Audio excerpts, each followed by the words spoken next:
Hello and what's the Grim Soul Taker report? It is Grim here, and well, I'm here to report that Constantine, remember that show? Exclusive producer announces series officially dead. Constantly, the battle for survival has come to an end, as announced by exclusive producer David Caron, in the messages of Viva Twitter and Twit longer. The cast, writers, and Constantine are being released from their contract. Caron said in his message the studio tried to find a new home for the show, for which we're forever grateful, but those efforts did not pan out. He said he's sorry he wasn't provided any information on the attempts to sell the show elsewhere. All he could do is report is the show is over. Sherwin discussed the passion of the writers involved and concluded by thanking the dedicated fans and expressed his regret over not being able to deliver them more. He also said to leave such a significant, dedicated, and active fan base on the table, that's the real sadness. You all deserve many years of the series we set out to make, and we were disappointed that we couldn't deliver that to you. The good news is that Constantine will live on forever in many more forms, but our time as caretakers have ended. Developed by Shenron and David S. Goyer for NBC, Constantine starred Matt Reiner as a tutor hero and aired for 13 episodes. NBC decided not to renew the series for a second season, which promoted Warner Brothers Television to shop the series around in other networks.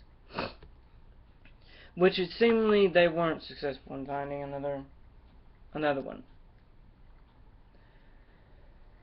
So sadly, you Constantine fans will have to deal without Constantine.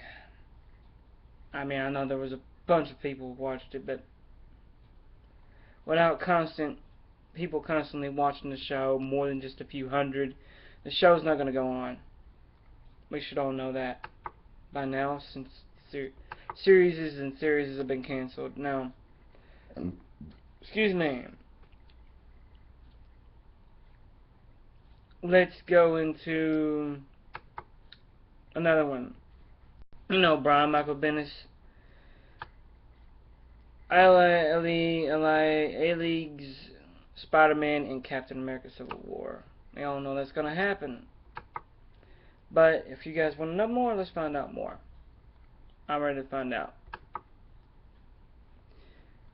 Other than just Constantine being canceled, you guys deserve more than that. Who doesn't know Constantine's being canceled by now? Right? But on other news, guys, I mean, seriously, the all new Marvel's hitting a low note with me. Update. The update was yesterday. Brian Michael Bendis seems to be a big name at Marvel right now. Reached out via Twitter for sort of clarification on his comment involving Spider-Man's potential appearance in the next year's Marvel Studio film, Captain America Civil War. He said the same readers who were upset about Spidey and the Avengers weren't by the time Spidey Civil War rumors popped up. Not rumors. While speaking with the Spotlight panel during the special edition NYC, no longer long-time Marvel writer Brian, Bendis, let it slip that Spidey will be appearing in Captain America Civil War. Duh. Adding allegedly after the fact. It's not allegedly. While discussing bringing Spider-Man into the New Avengers launch back in 2005, Bendis said there was much debate during the Marvel retreat amongst the writers, with many admitting that Spider-Man was not an Avenger. He is an Avenger.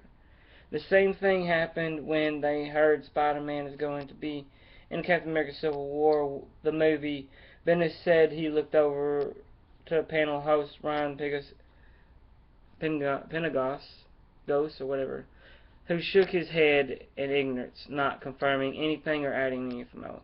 As Bendis added, he was going to be in Batman vs. Superman. Spider-Man has been widely suspected to appear in 2016's Captain America Civil War, and what would the character's Marvel Cinematic Universe debut,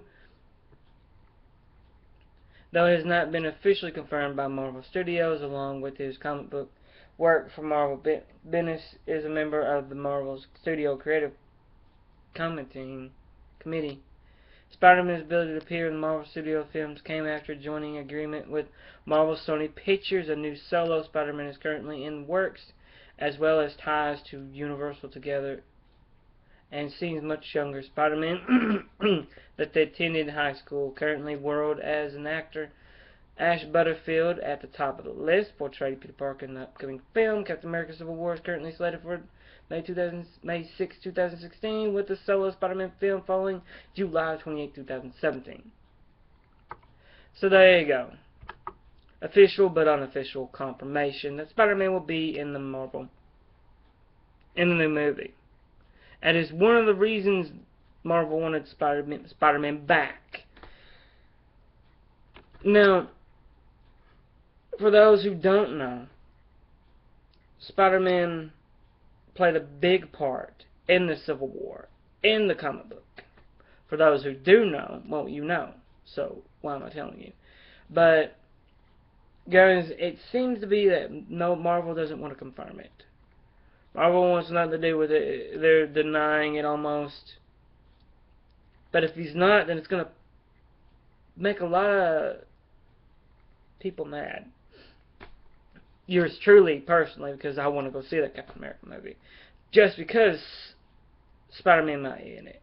Hopefully they don't kill off Cap. If they do, I'm going to be highly upset because they still got Falcon. And I don't want to see Falcon in the next Captain America movie. You know what I'm saying? Or the next Avenger movie. He's a B-rated list superhero, and he'll always be a B-list superhero. He may have took the mantle now, but wait until they even lose even more. I mean, guys, I'm going to tell you this. Stop buying Marvel comic books if you don't want to see this new lineup. Buy Iron Man. Don't buy the new Captain America. Don't buy the new Thor. Don't buy all the other new comic books that are coming out. Don't buy the new Wolverine. Don't buy that one. Don't show your support if you don't like the comic book. I'm begging you guys. Stop Marvel's insanity now. Don't buy the Miles Morales. Well, okay, go ahead. Buy the Miles Morales if you want that to continue. I mean, I hear a lot of people like him because he's a smart, ignorant fool who needs to be bashing into the baseball bat. Repeatedly. But that's just my opinion. I'll give my opinion on a lot of things nobody likes. Well, I don't like. A lot of people. I've had a bunch of support about a bunch of people when I went on the Marvel.com and started complaining about this new bullcrap they're coming up with. A lot of people say just don't buy it. If we don't show our support for this new crap, don't buy it. Don't be like they did the Ninja Turtles in the movie. Yeah, people wanted to go see the movie because they were curious. They're making another one because it made so much money. And just because they're curious, people are going to see it. Don't watch it. Don't see it. Don't go to it. Don't buy tickets for it. Show Hollywood that we want better. We expect better movies. Show Marvel we expect better comic books. Show them we're not going to put up with bullcrap just because their stupid little writers have an idea. Stop showing support. Because I know Stan Lee did. Once they got rid of a lot of his comic books. I mean, he created the X-Men. He created the Fantastic Four. Johnny Storm and the Thing are part of that stupid Guardian of the Galaxy nobody cares about. They only care about it because of the movie. They're pushing that on people. They're pushing the new Thor on people. Stop buying the comics. Let their sales drop below 98%. then they'll stop. Once their sales drop with that comic book, they have no choice but to stop making crappy comic books. Nobody cares about their new writing pool. Then, Michael Bendis, you sucked as a Spider-Man writer. Here, too many people complain about your stupid Spider-Man writing. It ain't gonna make you a better writer writing for the new Iron Man. So stop, Marvel. Just stop. Think what you're doing. Think about your fan base. Stop trying to create new fan base. Think about your old fan base, which was making you money. Your new fan base is only going to stay there for a short time. Maybe a few months. Stop it. But in other words, that's it. Constantine's canceled. Brian Michael Bendis is doing some bull crap, and there you go. But I'm going to say to this, guys, good luck. Good night. God bless.